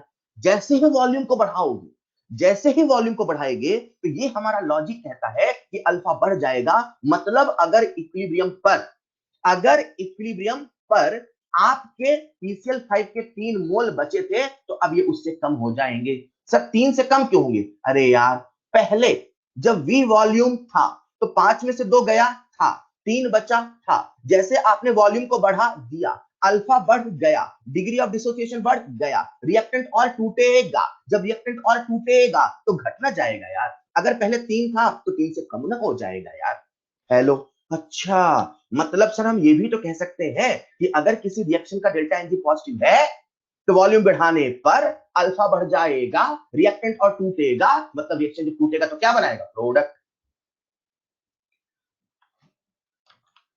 रिएक्टेंट जब टूटेगा तो क्या बनाएगा? प्रोडक्ट। सही बात है। उसी प्रकार से मान लीजिए डेल्टा एनजी लेस देन 0 है। अब आपको पता है कि अल्फा प्रोपोर्शनल टू वी की power delta NG upon np है। अगर अगर उस रिएक्शन का कोई ऐसी रिएक्शन है जिसका डेल्टा एनजी निगेटिव है, अब डेल्टा एनजी निगेटिव है, जैसे कि आपके सामने रिएक्शन लिखी है, इस रिएक्शन का डेल्टा एनजी निगेटिव है, तो अपने को अपना ट्रिक क्या कहता है? Sir alpha proportional to V की power delta NG upon something है। अब डेल्टा एनजी कैसा हो गया? निगेटिव, मतलब alpha inversely proportional to V हुआ कि नहीं हुआ? अच्छा, अगर डेल्टा एन, पावर क्या है? बात की बात है, पावर क्या है? बात की बात है। ये तो समझ में आ गया कि अगर अगर हम वॉल्यूम को बढ़ाएंगे तो अल्फा बढ़ेगा, नहीं हम वॉल्यूम को बढ़ाएंगे तो अल्फा घटेगा। अरे इनवर्सली प्रोपोर्शनल का मतलब क्या है? एक बढ़ेगा तो एक घटेगा, एक घटेगा तो एक बढ़ेगा। क्लियर? हम आज इस काबिल हैं कि किसी भी रिएक्शन में उसके वॉल्यूम और प्रेशर से जो चेंज आया, उस वॉल्यूम और प्रेशर के चेंज से जो रिएक्टेंट का अल्फा चेंज हुआ वो बता सकते हैं। आगे चल के एक प्रिंसिपल आता है जिसका नाम है ली चैटलियर प्रिंसिपल। मैं सही बताऊं, ली चैटलियर प्रिंसिपल ने इसी कंसेप्ट का इस्तेमाल किया और उन्होंने सभी सवालों का जवाब दिया। तो अभी अपन अपने ट्रिक से समझ रहे हैं कि क्या होगा जब हम वॉल्यूम को बदलेंगे तो अल्फा क्या होगा। एक बार सुनिएगा, सवालों के माध्यम सीखते हैं फिर से। मैंने आपको 2 फॉर्मूला बताया, सर ये फॉर्मूला किस चीज के लिए है? मैंने आपको 2 फॉर्मूला बताया, सर ये फॉर्मूला किस चीज के लिए? बेटा ये फॉर्मूला नहीं, ट्रिक है। सर ये किस चीज की ट्रिक है? ये बताने की कि जब हम प्रेशर को बदलेंगे, जब हम वॉल्यूम को बदलेंगे, जब हम प्रेशर को बदलेंगे, जब हम वॉल्यूम को बदलेंगे, अल्फा कैसे बदलेगा। अच्छा, प्रेशर के बदलने से अल्फा, वॉल्यूम के बदलने से अल्फा बदल जाता है? हाँ। अरे अल्फा किसका बदलता है? रिएक्टेंट का। अल्फा होता क्या है? Degree of dissociation. मतलब क्या? कितना टूटेगा। मतलब हम प्रेशर को बदलेंगे, वॉल्यूम को बदलेंगे तो कभी ज्यादा तो कभी कम टूटेगा। हाँ, अच्छा, मतलब अगर रिवर्सिबल रिएक्शन है तो रिएक्टेंट कभी पूरा नहीं टूटेगा, पर कितना टूटेगा ये इस बात पर डिपेंड करता है कि वॉल्यूम कितना है, प्रेशर कितना है। मतलब वॉल्यूम प्रेशर को बदलोगे तो कभी ज्यादा टूटेगा तो कभी कम टूटेगा। तो इसी ट्रिक की मदद से जब हमने इस रिएक्शन में जिसका डेल्टा एनजी निगेटिव था, हमने फॉर्मूला लगाया अल्फा प्रोपोर्शनल टू वी की power delta NG upon np. Delta NG कैसा? निगेटिव, तो alpha inversely proportional to V. तो हम समझ गए, अच्छा मतलब अगर इसमें वॉल्यूम बढ़ाओगे, मैं आप सबसे पूछ रहा हूं, अगर इस रिएक्शन के लिए वॉल्यूम को बढ़ाओगे, आपसे पूछो जवाब देना है, वॉल्यूम को बढ़ाओगे, वॉल्यूम को बढ़ाओगे, वॉल्यूम को बढ़ाओगे तो अल्फा, ये जो एक्स है ना यार, ये एक्स का मतलब अल्फा यहाँ पे है ना, ये अल्फा है, अल्फा है, अल्फा है, अल्फा है, अल्फा है, अल्फा है, अल्फा है। अगर वॉल्यूम को बढ़ाओगे तो आपको बोलना है अल्फा, वॉल्यूम को बढ़ाओगे तो अल्फा घटेगा, वॉल्यूम को बढ़ाओगे तो अल्फा घटेगा। अल्फा किसका घटेगा? अल्फा किसका घटेगा? अल्फा किसका घटेगा? आपको बोलना है अल्फा किसका घटेगा? रिएक्टेंट का। अल्फा किसका घटेगा? रिएक्टेंट का। अल्फा घटने का मतलब क्या है? कम टूटेगा कि ज्यादा टूटेगा? अल्फा घटने का मतलब क्या है? कम टूटेगा कि ज्यादा टूटेगा? अल्फा घटने का मतलब क्या है? कम टूटेगा कि ज्यादा टूटेगा? सर अल्फा घट गया मतलब डिग्री ऑफ डिसोसिएशन घट गया, मतलब कम टूटेगा। कम कौन टूटेगा? कम कौन टूटेगा? Sir reactant. तो जब रिएक्टेंट कम टूटेगा, जब रिएक्टेंट कम टूटेगा तो प्रोडक्ट ज्यादा बनेगा कि प्रोडक्ट कम बनेगा? जब रिएक्टेंट कम टूटेगा तो प्रोडक्ट ज्यादा बनेगा कि कम बनेगा? सर प्रोडक्ट कम बनेगा। प्रोडक्ट कम बनेगा तो अब ये बता दो कि रिएक्शन बैकवर्ड शिफ्ट होने की टेंडेंसी है कि फॉरवर्ड शिफ्ट होने की टेंडेंसी है? रिएक्शन बैकवर्ड शिफ्ट होने की टेंडेंसी है कि फॉरवर्ड शिफ्ट? क्या बात है, लाइन से आप सबने सही जवाब दिया। मतलब आप समझ गया, अच्छा वॉल्यूम के बदलने से, प्रेशर के बदलने से अल्फा बदलता है। कैसे बदलता है? सर ने बढ़िया सी एक ट्रिक बताई, इस ट्रिक से फटाफट आंसर आता है, इस ट्रिक से फटाफट आंसर आता है। चलो अभी तो हमने बात कर ली, अभी तो हमने बात कर ली वॉल्यूम के बदलने से। चलो अब बात करते हैं प्रेशर के बदलने से। आप सबको जवाब देना है बच्चों, मैं आपसे पूछ रहा हूं, आप सबको जवाब देना है। अब हम बात कर रहे हैं effect of pressure. Sir pressure का इफेक्ट कहां पड़ रहे हैं? प्रेशर का इफेक्ट पड़ रहे हैं अल्फा में। सर किसके अल्फा में? रिएक्टेंट में। अच्छा प्रेशर बदलेंगे अल्फा बदल जाएगा? बिल्कुल बदलेगा। कैसे बदलेगा? बेटा ये ट्रिक लगाओ ना। अच्छा, alpha is inversely proportional to P होता है कि power delta NG upon NP होता है। रिएक्शन में डेल्टा एनजी कभी जीरो होगा, कभी पॉजिटिव होगा, कभी निगेटिव होगा। रिएक्शन का डेल्टा एनजी बदलेगा, रिएक्शन का डेल्टा एनजी बदलेगा तो प्रेशर के बदलने से अल्फा के बदलने का तरीका भी बदलेगा। रिएक्शन का डेल्टा एनजी बदलेगा तो प्रेशर के बदलने से अल्फा बदलने का तरीका भी बदलेगा। मतलब रूल ये नहीं कि प्रेशर बढ़ाने से हमेशा बढ़ेगा, रूल ये नहीं कि वॉल्यूम बढ़ाने से हमेशा बढ़ेगा, रूल ये नहीं कि वॉल्यूम घटाने से घटेगा। रूल ये है अल्फा प्रोपोर्शनल टू वी की power delta NG upon NP, alpha proportional to 1 by P की power delta NG upon NP. इससे जो आएगा वो होगा। मतलब अगर कोई रिएक्शन जिसका डेल्टा एनजी जीरो है, डेल्टा एनजी कितना है? जीरो है। अगर डेल्टा एनजी जीरो है तो 1 बाई पी की पावर जीरो है, मतलब अल्फा पी पर डिपेंड नहीं करता है। मतलब चाहे प्रेशर को बढ़ाओ, चाहे प्रेशर को बढ़ाओ, चाहे प्रेशर को घटाओ, अल्फा में कोई चेंज नहीं आएगा। रिएक्टेंट और नहीं टूटेगा, न फॉरवर्ड न बैकवर्ड जाएगा, जैसा था वैसा ही रह जाएगा अगर डेल्टा एनजी जीरो है, अगर डेल्टा एनजी जीरो है। अच्छा मान लो किसी रिएक्शन का delta NG greater than zero है, delta NG greater than zero है। सर अपने को याद है जो अल्फा होता है ना वो पी के इनवर्सली प्रोपोर्शनल होता है। मतलब पी ज्यादा तो अल्फा कम, पी ज्यादा तो अल्फा कम, पी कम तो अल्फा ज्यादा। हमने प्रेशर को क्या किया इस केस में? बढ़ाया।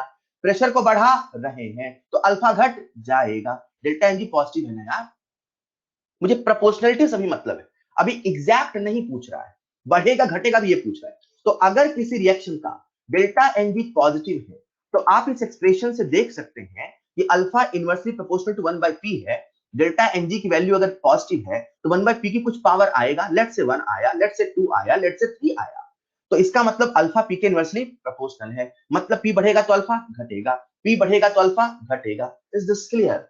अगर delta N G less than zero है, आप सबको बताना है, अगर delta N G less than zero है, अगर delta N G less than zero है, तो अब मुझे बताओ delta N G less than zero मतलब negative, delta N G less than zero मतलब निगेटिव। अपने ट्रिक के पास चलते हैं, alpha inversely proportional to 1 by p की power delta N G upon n P.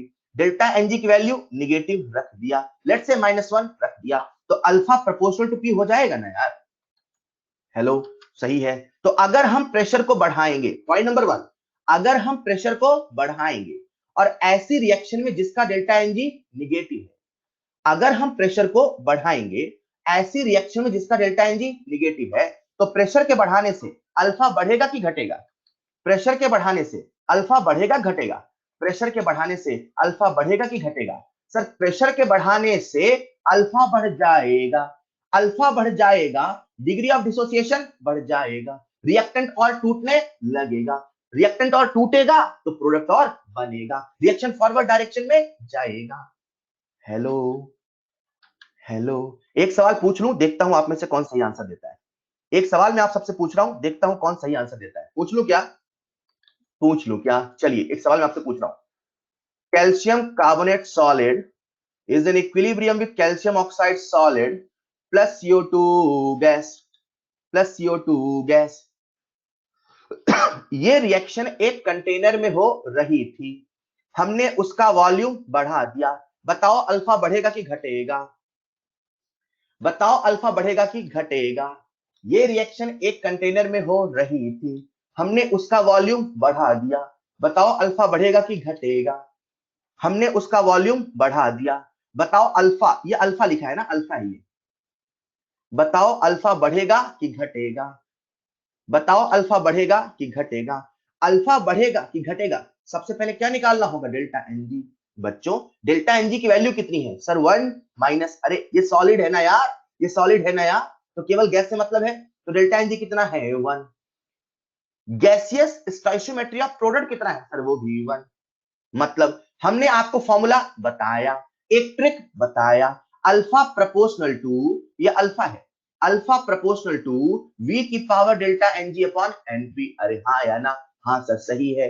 मतलब इस वाले रिएक्शन के लिए अल्फा प्रोपोर्शनल टू वी की पावर 1 अपॉन 1, मतलब अगर वॉल्यूम बढ़ाएंगे तो अल्फा बढ़ जाएगा, अगर वॉल्यूम बढ़ाएंगे तो अल्फा बढ़ जाएगा। क्या बात है, आप सीख गए, अगर वॉल्यूम बढ़ाएंगे तो अल्फा बढ़ जाएगा। मेरा अगला सवाल, अगर अगर प्रेशर को बढ़ाएंगे, अगर प्रेशर को बढ़ाएंगे तो अल्फा, अगर प्रेशर को बढ़ाएंगे तो अल्फा, अगर, क्या बात है, सबने सही जवाब दिया, अगर प्रेशर को बढ़ाएंगे, सबने सही जवाब दिया, शानदार जवाब। अगर प्रेशर को बढ़ाएंगे तो अल्फा घट जाएगा, अगर प्रेशर को बढ़ाएंगे तो अल्फा घट जाएगा। अब मैं एक ट्रिकी सवाल आपसे पूछ रहा हूं, पूछ लूं, अगर वॉल्यूम को घटाएंगे तो रिएक्शन फॉरवर्ड जाएगी कि बैकवर्ड जाएगी? अगर वॉल्यूम को घटाएंगे, सोच के जवाब देना, अगर इस रिएक्शन में वॉल्यूम को घटाएंगे तो रिएक्शन फॉरवर्ड जाएगी कि बैकवर्ड जाएगी? अगर वॉल्यूम को घटाएंगे तो रिएक्शन फॉरवर्ड जाएगी कि बैकवर्ड जाएगी?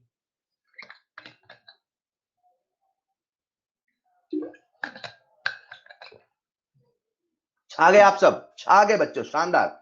अच्छा, वॉल्यूम वॉल्यूम को घटाया मतलब अल्फा घट गया, वॉल्यूम को घटाया मतलब अल्फा घट गया, वॉल्यूम को घटाया मतलब अल्फा घट गया, मतलब डिग्री ऑफ डिसोसिएशन घट गया, मतलब टूटना कम हो गया, मतलब प्रोडक्ट बनना कम हो गया। ऐसा समझो ना, ये टूट नहीं रहा है मतलब आगे नहीं जा रहा, मतलब पीछे आ रहा। अरे अल्फा घटेगा तो रिएक्शन किधर शिफ्ट होगी बच्चों? बैकवर्ड डायरेक्शन में यार। अब आप रिलेट कर पा रहे हो, शानदार। एक और सवाल पूछ रहा हूं मैं, एक और पूछ लूं क्या? एक आखिरी सवाल, आखिरी सवाल पूछ रहा हूं, पूछ लूं क्या? चलिए एक आखिरी सवाल मैं आप सबसे पूछ रहा हूं बच्चों, सुनिएगा ध्यान से, आखिरी सवाल पूछ रहा हूं, N2 प्लस O2 से बना 2NO, N2 प्लस O2 से बना 2NO, क्लियर? बताओ अल्फा को बढ़ाएंगे तो रिएक्शन फॉरवर्ड, सॉरी, अगर हम वॉल्यूम को बढ़ाएंगे, सॉरी, अगर हम वॉल्यूम को बढ़ाएंगे तो रिएक्शन फॉरवर्ड जाएगी बैकवर्ड जाएगी? अगर हम वॉल्यूम को बढ़ाएंगे तो रिएक्शन फॉरवर्ड जाएगी कि बैकवर्ड जाएगी? वॉल्यूम को बढ़ा रहे हैं, रिएक्शन फॉरवर्ड जाएगी कि बैकवर्ड जाएगी? सर डेल्टा एनजी की वैल्यू 0 है।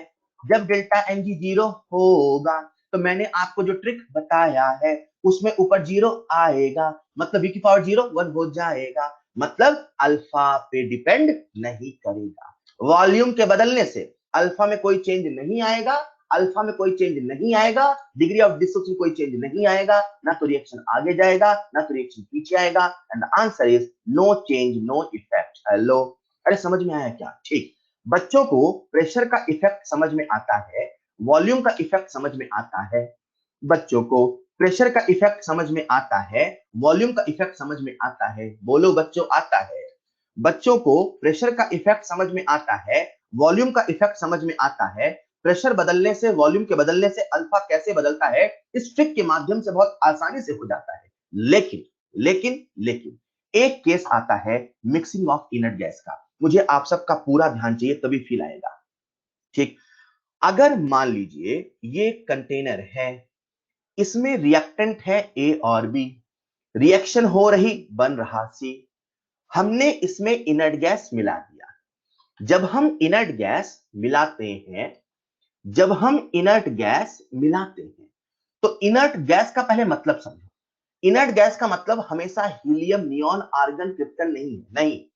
इनर्ट गैस का मतलब है, इनर्ट सब्सटेंस का मतलब है ऐसा कोई भी सब्सटेंस, ऐसी कोई भी गैस जो रिएक्शन में पार्टिसिपेट नहीं करे। जैसे मान लीजिए आपने इसमें एक सब्सटेंस ई मिला दिया, अब ई की रिएक्शन ए से नहीं होती, ई की रिएक्शन बी से भी नहीं होती, ई की रिएक्शन सी से भी नहीं होती।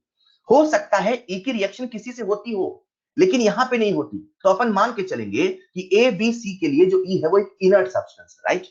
तो जब हम इनर्ट सब्सटेंस को मिलाते हैं, मतलब जो रिएक्शन नहीं करता है, तो कैसे कैसे मिलाते हैं? अब आप ये जो इनर्ट सब्सटेंस को मिला रहे हो, तो हो सकता है जब आपने इसमें मिलाया, ये जो कंटेनर है ना, इसका एक्सपांशन हो जाए, मतलब जो कंटेनर जहां रिएक्शन हो रही वो बलून जैसा कंटेनर है। तो जब आप इनर्ट गैस को मिलाओगे, मतलब कोई तीसरा सब्सटेंस मिलाओगे, तो हो सकता है इसका वॉल्यूम बढ़ जाए। तो इसको ऐसे इमेजिन करो कि बलून है, गुब्बारा है, उसमें आप इनर्ट गैस मिला रहे हो, तो जितना जितना गैस आ रहा गुब्बारा उतना उतना फैल रहा। तो किसी ने मुझसे पूछा गुब्बारा क्यों फैल रहा? गुब्बारा इसलिए फैल रहा, इसलिए फूल रहा, क्योंकि जो गैस आपने उसमें मिलाई है उसके आने से अंदर मॉलिक्यूल ज्यादा हो रहे हैं, जिससे प्रेशर बढ़ रहा था, प्रेशर ना बढ़ने पाए इसीलिए वो फूल गया। मतलब अगर आपने कुछ ऐसा कंटेनर लिया होता, इसमें इनर्ट गैस मिलाया होता, इसमें कुछ बाहर के मॉलिक्यूल आए होते, तो इसका एक्सपांशन नहीं होता। इसका एक्सपांशन नहीं होता क्योंकि इस पूरे कंटेनर का जो वॉल्यूम है वो कैसा है? कांस्टेंट। लेकिन यार कोई गैस बाहर से आई है तो अंदर का प्रेशर तो बढ़ा होगा। मतलब जब हम इनर्ट गैस मिलाते हैं तो अगर कंटेनर में एक्सपांशन हो सकता है, लिसन केयरफुली, जब हम इनर्ट गैस मिलाते हैं, अगर कंटेनर में एक्सपांशन होता है तो कंटेनर में एक्सपांशन हुआ मतलब प्रेशर नहीं बदला। क्यों? अरे जितनी गैस आई, गैस के आने से जो प्रेशर बढ़ता तो प्रेशर नहीं बढ़ने पाया, वॉल्यूम बढ़ गया। मतलब हो सकता है आपने जो इनर्ट सब्सटेंस, इनर्ट गैस मिलाई वो कांस्टेंट प्रेशर पे मिलाई, या हो सकता है कांस्टेंट वॉल्यूम पे मिलाया। मतलब जब हम कोई तीसरा सब्सटेंस मिलाते हैं तो जब उसका एडिशन करते हैं तो वो दो तरीके से करते हैं, कभी कांस्टेंट प्रेशर पे करते हैं तो कभी कांस्टेंट वॉल्यूम पे करते हैं। देखते हैं जब कांस्टेंट प्रेशर पे करते हैं तो डिग्री ऑफ डिसोसिएशन में क्या चेंज आता है, देखते हैं जब कांस्टेंट वॉल्यूम में करते हैं तो डिग्री ऑफ डिसोसिएशन में क्या चेंज आता है। आइए देखते हैं। सबसे पहले बात करते हैं बच्चों कांस्टेंट प्रेशर में। आपको कांस्टेंट प्रेशर का फील तो आ गया? अच्छा कांस्टेंट प्रेशर मिला रहे हैं, मतलब जब गैस को भर रहे हैं ना, तो गैस को ऐसे भर रहे हैं कि प्रेशर ना बढ़ने पाए, मतलब वॉल्यूम क्या हो गया? बढ़ गया। मतलब सुनना ध्यान से, जब हमने कांस्टेंट प्रेशर में मिलाया तो रिएक्शन जहां हो रही थी उसका वॉल्यूम बढ़ गया। बच्चों आप सब जानते हो जब हम सब केसी और केपी का एक्सप्रेशन लिखते हैं तो केसी में क्या लिखते हैं? Concentration of product upon concentration of reactant. अरे बोलो ना। जब हम लोग केसी का एक्सप्रेशन लिखते हैं क्या लिखते हैं? कंसंट्रेशन। और कंसंट्रेशन क्या होता है? N by V. मतलब जब कांस्टेंट प्रेशर में ऐड किया तो वॉल्यूम बदल गया, तो कंसंट्रेशन तो बदलेगा। सवाल हमसे पूछ रहा अल्फा कैसे बदलेगा, सवाल हमसे नहीं पूछ रहा कंसंट्रेशन कैसे बदलेगा। मैंने तो कहा जब कांस्टेंट प्रेशर में इनर्ट गैस को मिलाओगे तो वॉल्यूम बढ़ जाएगा, वॉल्यूम के बढ़ने से क्या अल्फा बदलता है? सर अभी तो बताया था, सर अभी तो बताया था अल्फा प्रोपोर्शनल टू वी की power delta N G upon n p होता है। मतलब अगर किसी रिएक्शन के लिए delta N g is equal to 0 है, आपने उसमें इनर्ट गैस कांस्टेंट प्रेशर पे मिलाया, मतलब वॉल्यूम को बढ़ाया, पर डेल्टा एनजी 0 है तो अल्फा में कोई चेंज नहीं आएगा। अगर डेल्टा एनजी ग्रेटर देन 0 है मतलब v की पावर समथिंग पॉजिटिव है, मतलब v के बढ़ने से अल्फा बढ़ जाएगा, मतलब कांस्टेंट प्रेशर में अगर इनर्ट गैस मिलाया जाएगा, रिएक्शन का डेल्टा एनजी ग्रेटर देन 0 है तो अल्फा बढ़ जाएगा। जैसा कुछ देर पहले करते थे वैसा ही होगा। अगर मान लीजिए किसी रिएक्शन में डेल्टा एनजी लेस देन 0 है, अच्छा डेल्टा एनजी लेस देन 0 है मतलब alpha is proportional to V की power something negative, alpha is proportional to V की पावर कोई नेगेटिव ना यार, मतलब अल्फा और वी इनवर्सली प्रोपोर्शनल, अल्फा और वी इनवर्सली प्रोपोर्शनल। मतलब जब आप कांस्टेंट प्रेशर में इनर्ट गैस को मिलाओगे, कांस्टेंट प्रेशर में इनर्ट गैस को मिलाओगे तो alpha volume inversely proportional, delta NG less than 0 case में तो वॉल्यूम बढ़ेगा तो अल्फा घटेगा, वॉल्यूम बढ़ेगा तो अल्फा घटेगा। हेलो, क्या आपको कांस्टेंट प्रेशर समझ में आया? अरे यार सर कांस्टेंट प्रेशर तो बिल्कुल वॉल्यूम से रिलेट हो गया। जी हाँ सर, कांस्टेंट प्रेशर में जब हम इनर्ट गैस को ऐड करते हैं, कहने का मतलब क्या है? कहने का मतलब है कि आपने प्रेशर को कांस्टेंट रखा है लेकिन वॉल्यूम को बढ़ा दिया है। सर प्रेशर को कांस्टेंट रखा है, वॉल्यूम को बढ़ा दिया तो क्या अल्फा चेंज होगा? कुछ रिएक्शंस के लिए चेंज होगा, कुछ के लिए चेंज नहीं होगा। सर किन के लिए चेंज नहीं होगा? जिनके लिए टाइम की वैल्यू 0 है। किसके लिए चेंज होगा? जिसके लिए टाइम ग्रेटर देन 0 है, लेस देन 0 है। कैसे चेंज होगा? अरे ट्रिक बताया तो था यार, अल्फा प्रोपोर्शनल टू वी की power delta NG upon np. Sir constant pressure पे मिलाया, ये तो समझ में आया, जब कांस्टेंट वॉल्यूम में मिलाया तो क्या चेंज आया? Listen carefully. अब जो हम इनर्ट गैस ऐड कर रहे हैं वो कांस्टेंट वॉल्यूम में ऐड कर रहे हैं, ठीक है। सबसे पहले मैं आपको इसका फील बताऊंगा और फिर मैं आपको इसका सेकंड पॉइंट पे मैथमेटिकल प्रूफ बताऊंगा। मुझे आपका पूरा ध्यान चाहिए, सुन रहे हो क्या? सबसे पहले मैं आपको इसका फील बताऊंगा और फिर आपको इसका मैथमेटिकल प्रूफ बताऊंगा। सबसे पहले फील बताता हूं। मान लीजिए आपने ये कंटेनर है, दिख रहा? अरे ये कंटेनर ले लो आप, ये कंटेनर है, ये जो कंटेनर है, इस कंटेनर में आपने इनर्ट गैस भरा, इसके अंदर कुछ रिएक्शन हो रही, आपने क्या भरा? Inert gas. जितनी गैस भरनी है भर लो भाई, इसका एक्सपांशन नहीं होने वाला, इसका एक्सपांशन नहीं होने वाला। मतलब कांस्टेंट वॉल्यूम का मतलब है कि आप अंदर जो गैस भर रहे हो वो बस अंदर जा रही है, उससे कोई एक्सपांशन या कंप्रेशन नहीं हो रहा है। तो इमेजिन करिए ये कंटेनर है, ठीक है बच्चों सुनना, ये कंटेनर है, इस कंटेनर में पहले ए और बी थे, ये ए है, ये ए है, ए से बी बन रहा है, लेट्स से ए और बी है। आपने इस कंटेनर के अंदर एक दूसरी गैस मिला दी, एक तीसरी गैस मिला दी जो कि इनर्ट गैस है, ये उस गैस के मॉलिक्यूल है। अब ये उस गैस के मॉलिक्यूल तो है, ये मॉलिक्यूल अंदर आ गए, पर ना तो वो ए को डिस्टर्ब कर रहे हैं ना तो वो बी को डिस्टर्ब कर रहे हैं। सर वो ए को डिस्टर्ब क्यों नहीं कर रहे हैं? सर क्योंकि वो जो आया है वो इनर्ट है, अगर वो रिएक्शन करता तो वो इनर्ट नहीं होता ना यार, वो रिएक्शन नहीं कर रहा, वो पार्टिसिपेट नहीं कर रहा, वो टकरा तो रहा है आपस में, इन दोनों के मॉलिक्यूल टकराएंगे तो सही पर कोई रिएक्शन नहीं हो रही। मतलब ऐसा हुआ कि जब इनर्ट गैस को मिलाया तो ना तो ए का मोल बदला, ना तो बी का मोल बदला, ना तो ए का कंसंट्रेशन बदला, ना तो बी का कंसंट्रेशन बदला, ना तो ए का पार्शियल प्रेशर बदला, हेलो, ना तो बी का पार्शियल प्रेशर बदला। मैं भी इसे मैथमेटिकल प्रूफ करके बताऊंगा। जब आपने इनर्ट गैस को मिलाया तो ना तो ए का कुछ बदला, ना तो बी का कुछ बदला, ना तो पार्शियल प्रेशर बदला, ना तो कंसंट्रेशन बदला। अरे जब कुछ नहीं बदला तो ये कुछ ऐसा है कि ए और बी की रिएक्शन हो रही थी, कुछ तीसरा आके देख रहा है, अच्छा तुम लोग रिएक्शन कर रहे हो, अरे देखते रहना यार। जब वो कुछ कर ही नहीं रहा है तो क्या अल्फा में चेंज आएगा? नहीं आएगा। इसे और एक एग्जांपल से समझिए बच्चों। मान लीजिए आपके कुछ दोस्त हैं, टोटल 10 दोस्त हैं, मान लीजिए 10 में से 5 दोस्त हैं और 5 जो दूसरे दोस्त हैं वो दोनों आपस में दुश्मन है, मतलब 5 आपके दोस्त हैं और जो बाकी 5 हैं इन पांचों से उनकी दुश्मनी है। टोटल कितने हुए? 10। तो 5 जो है वो आपस में दोस्त हैं, ये 5 जो है ये इन 5 के दुश्मन है, पर ये आपस में दोस्त है। ये 10 के 10 एक डब्बे के अंदर थे। ये 10 के 10 एक डब्बे के अंदर है। चलो छोड़ो, ये 10 के 10 एक लिफ्ट के अंदर है। किसमें है? एक लिफ्ट में।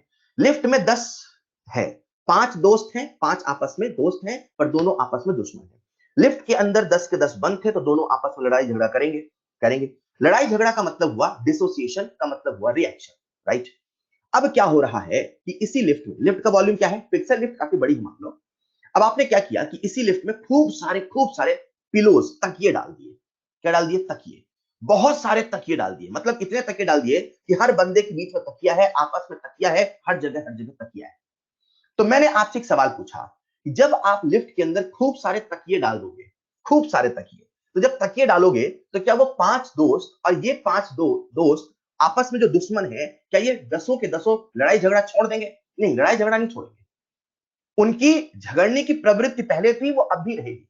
उनकी रिएक्शन करने की प्रवृत्ति पहले थी, वो अब भी रहेगी। हाँ, ये जो आपने बीच में पिलोज फिट किया, ये जो आपने बीच में तकिया फिट किया, उस तकिए के आने से, लिसन केयरफुली, उस तकिए के आने से लड़ाई झगड़ा कम नहीं होगा, उस तकिए के आने से नुकसान नहीं होगा, डिसोसिएशन नहीं होगा, टूट फूट नहीं होगी, डिसोसिएशन नहीं होगा। कहने का मतलब है, एक बच्चा कह रहा है सर हम अपने आप को लेके सोच रहे हैं सर कम हो जाएगी, कम नहीं होगी। उनकी लड़ाई झगड़े की प्रवृत्ति वही रहेगी, लेकिन डिसोसिएशन नहीं होगा। मतलब उनकी जो प्रवृत्ति है वही रहेगी, रिएक्शन होने की प्रवृत्ति वो रहेगी, लड़ाई झगड़ा करने की प्रवृत्ति वो तो रहेगी, लेकिन जितना टूट फूट होना था वो नहीं होगा। कहने का मतलब यह है फील मेथड से। लिसन केयरफुली, फील मेथड बता रहा हूं। जब हम कांस्टेंट वॉल्यूम पे इनर्ट गैस को ऐड करेंगे, तो कांस्टेंट वॉल्यूम पे इनर्ट गैस को ऐड करने से अगर डेल्टा एनजी की वैल्यू 0 है तो अल्फा में कोई चेंज नहीं आएगा। डेल्टा एनजी ग्रेटर देन 0 है तो भी अल्फा में कोई चेंज नहीं आएगा। लेस देन 0 है तो भी अल्फा में कोई चेंज नहीं आएगा। अल्फा में कोई चेंज नहीं आएगा, हमारा फील कहता है तीसरे के आने से ना तो ए में कोई चेंज हुआ ना तो बी में कोई चेंज हुआ। जब आपस में कुछ चेंज नहीं हुआ तो अल्फा कहां से चेंज होगा? मतलब जब हम प्रेशर को या वॉल्यूम को बदलते थे तो कहीं ना कहीं कंसंट्रेशन बदल जाता था, और क्योंकि कंसंट्रेशन बदलता था इसीलिए रिएक्शन कभी फॉरवर्ड जाता था तो कभी बैकवर्ड आता था, इसीलिए अल्फा कभी घटता था तो कभी बढ़ता था। अरे जब हमने इनर्ट गैस को मिलाया तो ना तो प्रेशर बदला ना तो वॉल्यूम बदला।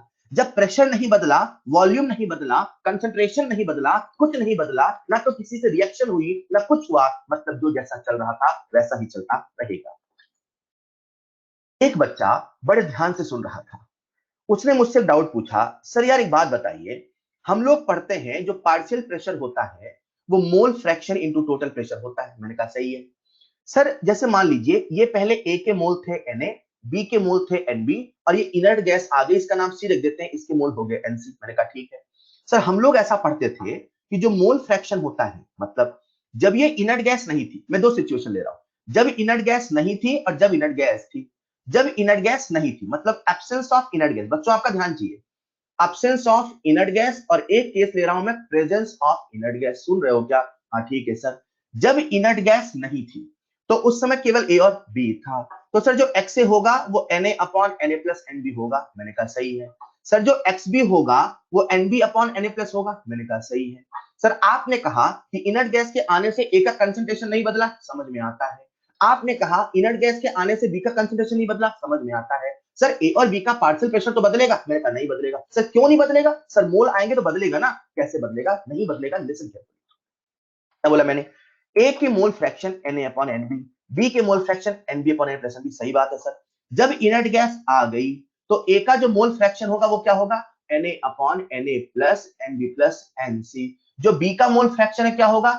Na upon Na plus Nb plus Nc। Hello, अब ये जो रिएक्शन है, जब आप इसका Kp का एक्सप्रेशन लिखोगे यार, तो आप वो तो partial pressure of B upon partial pressure of A ही लिखोगे। ये तो सब लोग मानते हैं।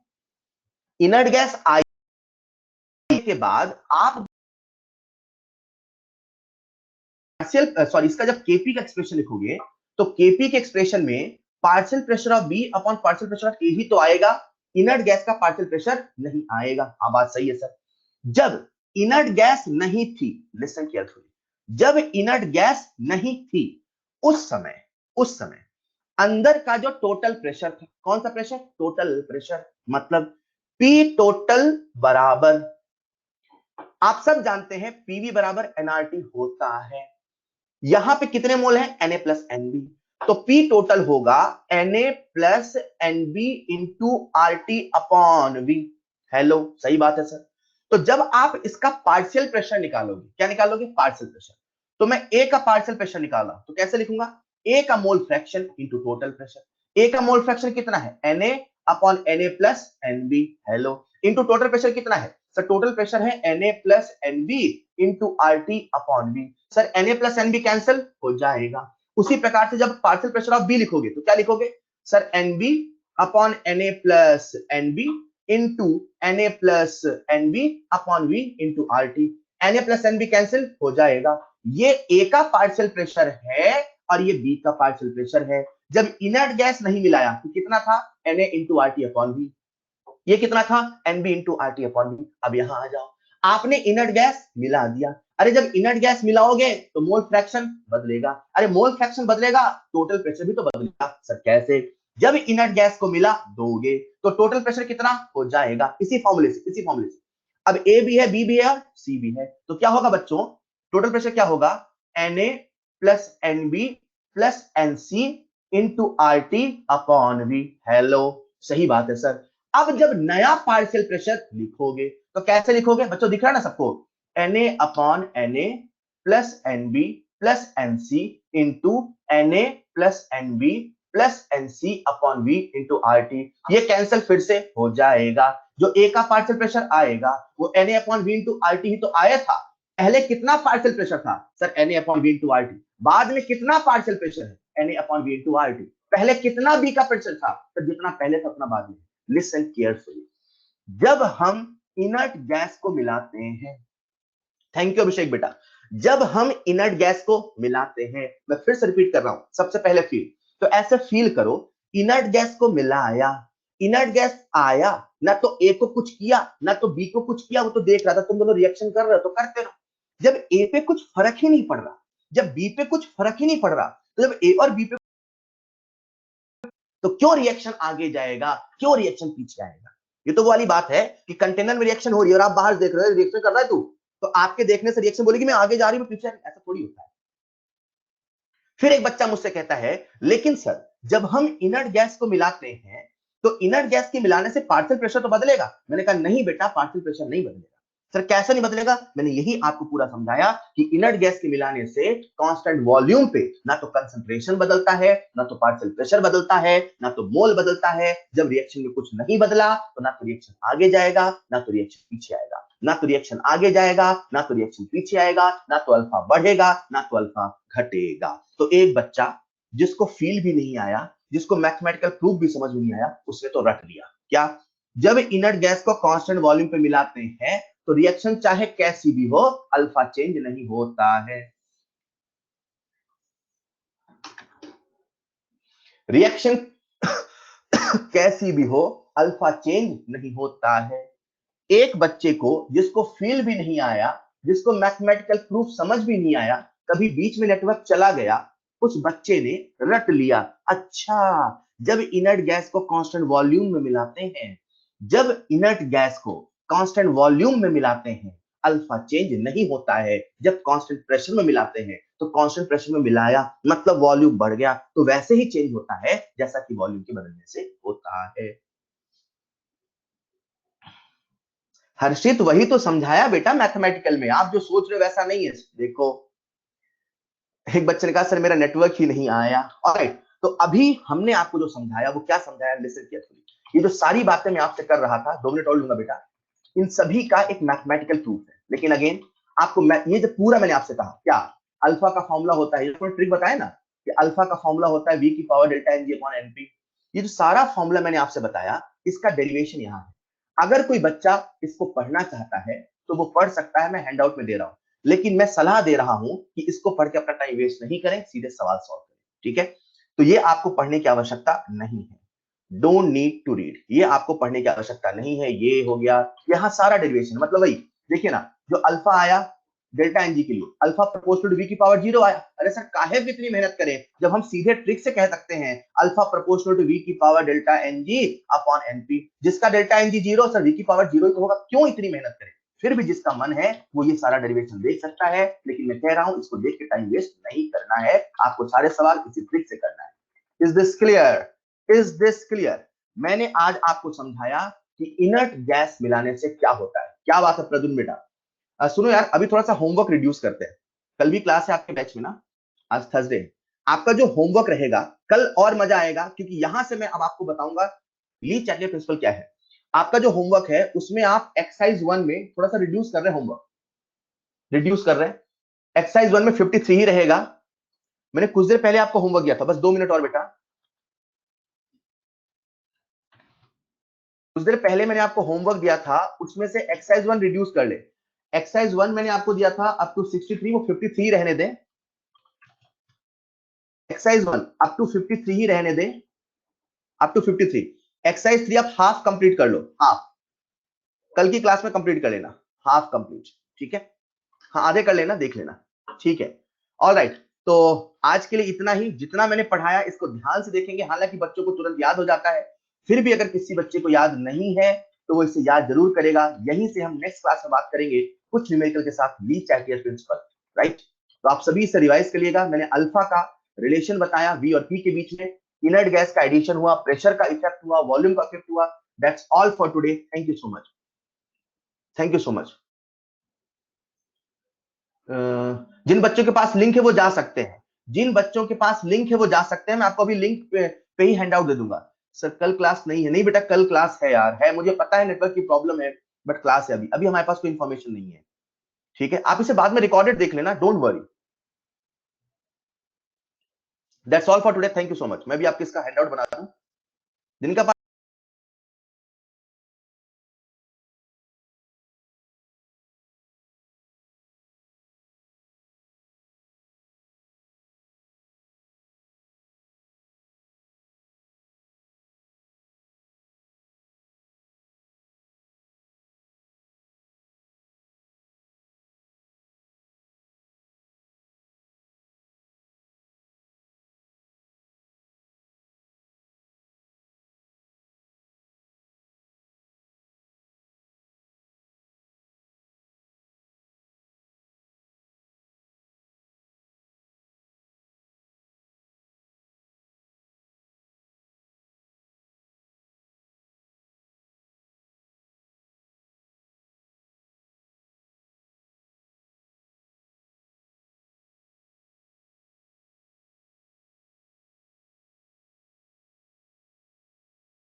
जिन बच्चों के पास अभी भी लिंक नहीं है, जिन बच्चों के पास अभी भी लिंक नहीं है, मैंने उनको अपना नंबर शेयर किया है, आप मुझे नंबर पे मैसेज करके लिंक ले सकते हैं।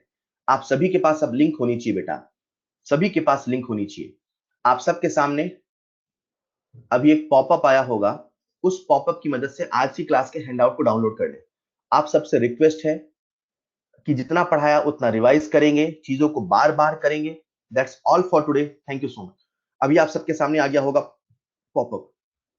That's all for today, thank. हाँ एक्सरसाइज 3 में हाफ ही करना है बेटा, देख रहे इतना करें, मैं नेक्स्ट क्लास में पूरा होमवर्क दूंगा, नेक्स्ट क्लास में पूरा होमवर्क दूंगा। आज नहीं करो तो भी चल जाएगा, पर एक्सरसाइज 1 जरूर करके रखना, ठीक है।